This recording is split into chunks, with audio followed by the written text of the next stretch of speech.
আসসালামু আলাইকুম। আমি দেখাচ্ছি এখন শালবন ইকো রিসোর্ট।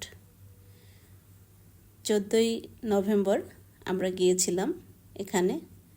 এটা ছিল আমার হাজব্যান্ডের তাদের ব্যাচমেটদের একটা ফাউন্ডেশন আছে, তার মাধ্যমে ফ্যামিলি প্রোগ্রাম। সব ব্যাচমেটদের আর কি, ওই ফাউন্ডেশনের যত ব্যাচমেট আছে তাদের সবার ফ্যামিলি নিয়ে একটা প্রোগ্রাম ছিল।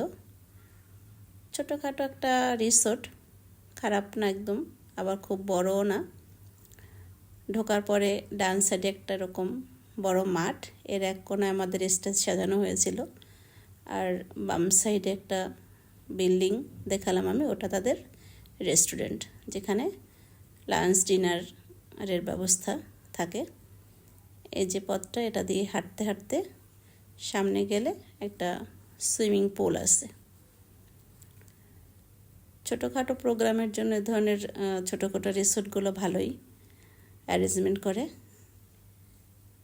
এই যে একটা সুইমিং পুলটা কিন্তু বেশ বড়, বাচ্চারা অনেক এনজয় করছে এখানে। আমি সেই ভিডিও করি নাই, কারণ এটা আসলে ভালো লাগে নাই, কারণ বাচ্চারা নিজেদের মতো করে এনজয় করছে, সেটা আর ভিডিও করার কি আছে। এই যে এখন নীরব, সবাই উঠে গেছে। পাশে কিছু ফুল গাছ আছে সুন্দর সুন্দর, প্রজাপতি ফুলে বসছে প্রজাপতি। এখানে ঘুরে ভালোই লাগছে, সবাই মিলে বেশ হইচই করে একটা দিন কাটানো হয়েছে। আমি অবশ্য আমাদের লাঞ্চের ভিডিও করি নাই, কারণ এত মানুষ ছিল, আমার করতে ইচ্ছে করে নাই। এই যে বিকালের স্ন্যাক্স,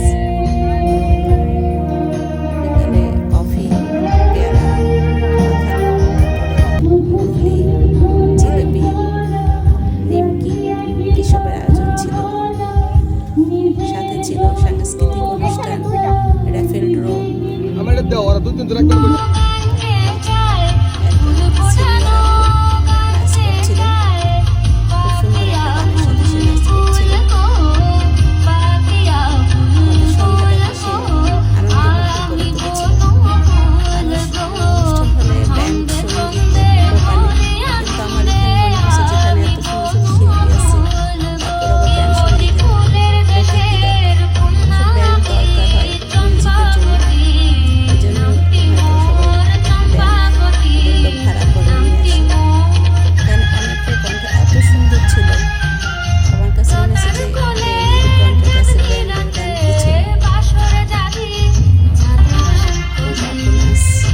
করলো।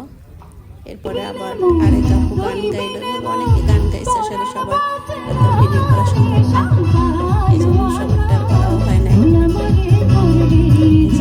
গান গাইতেছে,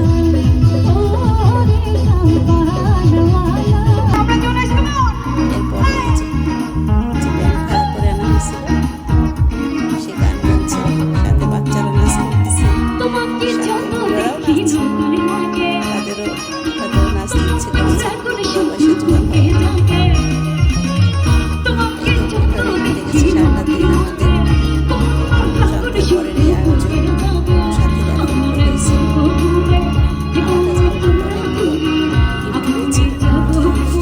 তার আবার র্যাফেল ড্র থাকবে, সে 24টার মধ্যে প্রায় 4টাই পেয়েছে, 40টা ছিল র্যাফেল ড্র।